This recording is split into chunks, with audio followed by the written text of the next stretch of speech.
Olá, amigos e amigas que acompanham o canal do Luiz Ademar. Forte abraço a todos. Prazer estar aqui mais uma vez com vocês.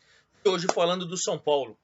Eu quero falar do São Paulo principalmente algo que o torcedor está começando a acostumar. É preciso ter um time titular? O São Paulo está mostrando que não. Tem uma base, claro, mas está mostrando que não. Mas olha, gente, antes de mais nada, eu quero convidá-los. Façam sua inscrição no canal do Luiz Ademar. Dê o seu like, dê sua opinião, participe. Jogue nos seus grupos de WhatsApp da torcida do São Paulo, de São Paulinos, para ver a opinião. É assim que a gente reflete, é assim que a gente pensa, é assim que até a gente muda de postura ou tem algum caminho diferente. Mas é legal a gente interagir, principalmente como nós fazemos no Twitter, perfeito? Não esquece de ativar o sininho também, hein? Todo vídeo novo você é avisado. Aqui tem futebol caipira, tem resultado da Série A2, da Série A3, enfim, tem tudo. Vamos falar dessa campanha maravilhosa do São Paulo, né? São Paulo colecionando aí 7 vitórias consecutivas, passando por um período de transformação. E nada melhor do que você fazer essa transformação vencendo, claro. Mas o processo já foi muito interessante quando o Muricy vem a público e fala que para chegar ao nome do Crespo, tinham 10 nomes, na verdade, foram analisando trabalhos e tal, e viram, né, no título que o Crespo ganhou no Defensa e Justiça da Sul-Americana no ano passado, as ideias dele, os conceitos, muita coisa aproveitava até do que o Fernando Diniz trazia, né? Daquele time que toca a bola e tal, só que o do Fernando Diniz não era tão incisivo, não fazia tantos gols, estava muito exposto, mas tinha algumas coisas úteis ali. Então chegaram ao nome do Crespo. Maravilha, chegaram ao nome do Crespo e foram reformulando o elenco. Vamos lembrar que antes do Crespo, só o Bruno Rodrigues, que foi uma oportunidade de mercado, um cara barato, que é da Tombense, né, do time de Minas Gerais, mas fez uma Série B maravilhosa pela Ponte Preta. São Paulo tinha trazido porque era um negócio de ocasião. Trouxe. Aí chegou o Crespo, foram conversando. Uma oportunidade de mercado, 2 jogadores estavam com contrato vencidos, o Miranda e o Éder, de um time da China. Você teve o William, daí teve o Orejuela, enfim. Mas fundamentalmente, a valorização ainda maior, que não tinha tanto, tinha alguma coisa, mas não tinha tanto, da categoria de base. E por que eu falo que não tinha tanto? Tinha o Galeano lá. Eu sempre falei, vocês lembram, no Twitter, comentando, batendo papo. O Galeano, o Wellington, tinha muitos moleques, Thales Costas, tinha muitos moleques bons de bola, estavam ali meio que largados, sabe? E os caras ficavam ali no grupo e tal, mas pouco eram aproveitados. Aí vem o Crespo, já é uma determinação também da diretoria de mérito, do próprio Muricy, que falou, olha, São Paulo está com problema financeiro, tem mais de 600 milhões de dívidas, muitas delas a curto prazo, vamos ter que valorizar a base. Evidentemente, uma hora ou outra a gente vai ter que perder um jogador, é assim que emprestou o Tietê, que era um cara que seria reserva muito caro, perfeito. Então o São Paulo vai começando a equacionar e juntar seu elenco. Nesse mesmo processo, o Crespo vai trabalhando com uma base. A gente via a base claramente, né?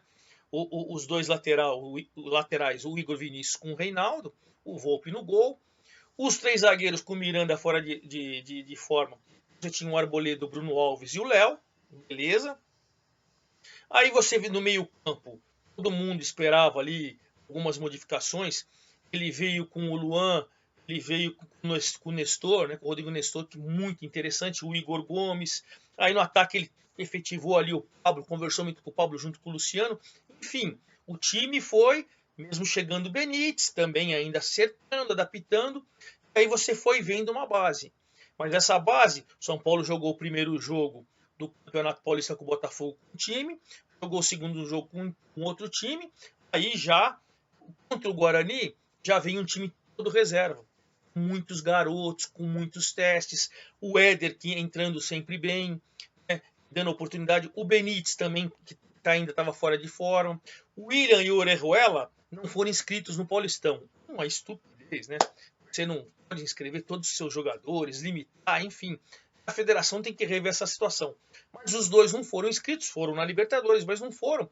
Então não puderam ser testados, claro, no Paulista. Aos pouquinhos, o Crespo vai fazendo modificações importantes. Né? Se você pegar com o Vitor Bueno, para ele não é mais meia, não é mais aquele cara de lado. Ele está treinando o Vitor Bueno para ser centroavante.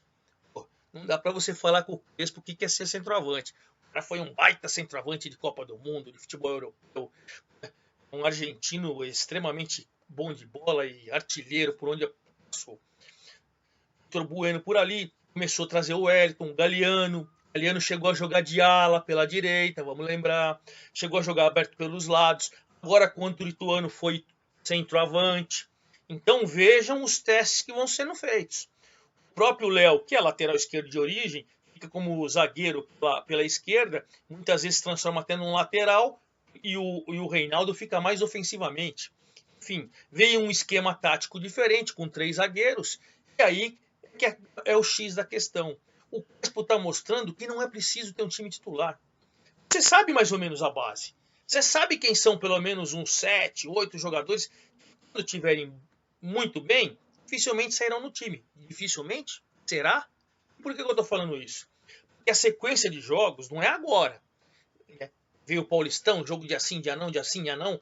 O São Paulo chegou a fazer 4 jogos em 6 dias, né? Coisa absurda.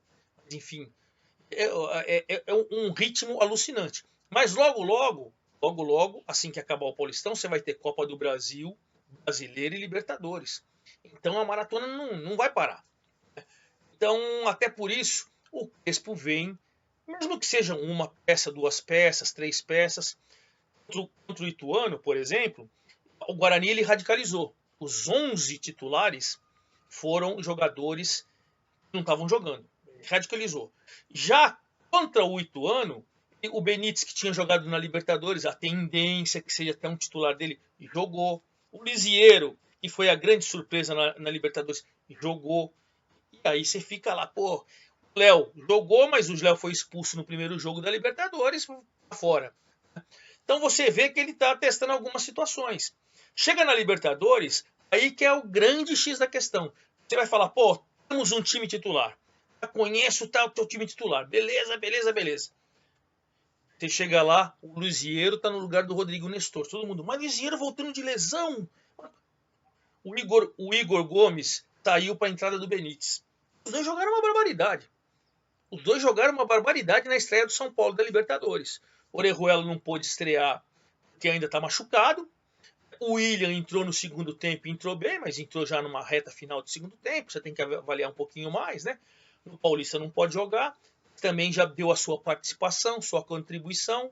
O próprio Bruno Rodrigues ainda não vem sendo muito aproveitado, mas no Paulista, quando entra, mostrando desenvoltura para puxar contra-ataque, jogar pelos lados.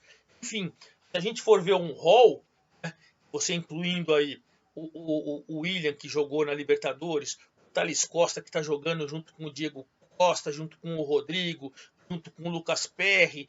Né? Se você pegar aí essa molecada, o Galeano, muito bem aproveitado também.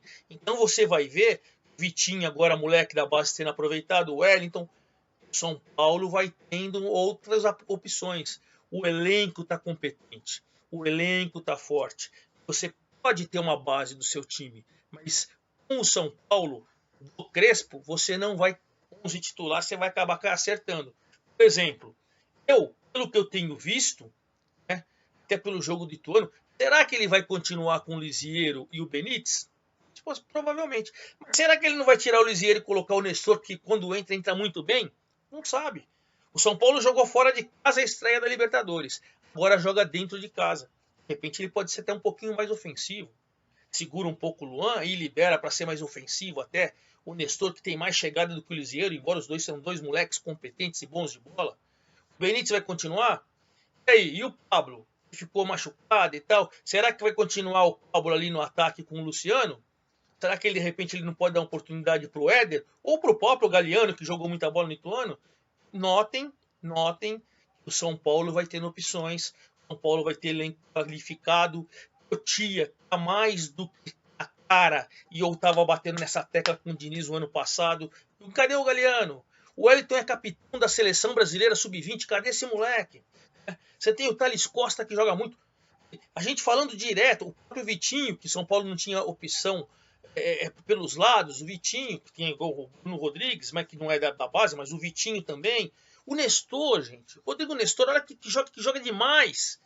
Enfim, isso é muito legal. O Natan, lateral direito, também está ali no grupo, ainda não jogou, mas é outro opção boa de Cotia, e você tem as contratações que foram feitas bem feitas, e tem um time base, o Luciano numa grande temporada passada, o Reinaldo crescendo muito, o Daniel Alves já jogou as 3 últimas partidas na ala pela direita, pode voltar para o meio, pode ficar por ali, que tem o Orejuela, que tem o Igor Vinícius. Olha o repertório de jogadores para os lados do campo, o meio de campo, o ataque, enfim, um São Paulo diferente, um São Paulo sem time titular definido, é um São Paulo que você sempre pode esperar alguma surpresa, porque o Crespo trabalha, o Crespo treina, diante de qual adversário ele vai analisar, e vamos ver nessa semana. Uma semana importante, no Rentistas, no Morumbi pela Libertadores, é um clube uruguaio. Se você vence a segunda, faz 6 pontos, você já fica numa situação tranquila. 4 dos 6 jogos, vai faltar 4 jogos para você somar os 6 jogos da primeira fase. Vencendo 2, você já dá aquela disparada na liderança, fica mais tranquilo, e tem um jogo contra o Corinthians, que apesar de você estar classificado, apesar de você estar com a vida mansa, já pensando nas quartas de final, o primeiro classificado do Paulistão foi o São Paulo, e o Corinthians se classificou nessa semana também, 2 clubes classificados, mas tem a rivalidade, o fato de nunca ter vencido na arena do Corinthians. Então, até por isso, o clássico também ganha contornos interessantes. Semana importante, semana que o Crespo provavelmente não vai jogar com o mesmo time, nem com o time que jogou contra o Ituano, que era a maioria reserva. O seu time, teoricamente, tem a maioria dos titulares na Libertadores, e de repente algumas novidades no clássico contra o Corinthians. Aguardemos, o fato é, o São Paulo não tem um time titular. O São Paulo tem um grupo, tem uma base, tem opções aos montes para fazer uma grande temporada. Para torcedor São Paulino, esse é um ano de otimismo. Esse é um ano que promete. Forte abraço a todos e não esquecem, faça sua inscrição no canal, principalmente ative o sininho, jogue no grupo dos WhatsApps dos São Paulinos. Vamos ouvir a opinião de vocês a respeito dessa grande fase que vislumbra o São Paulo em 2021. Forte abraço e até lá!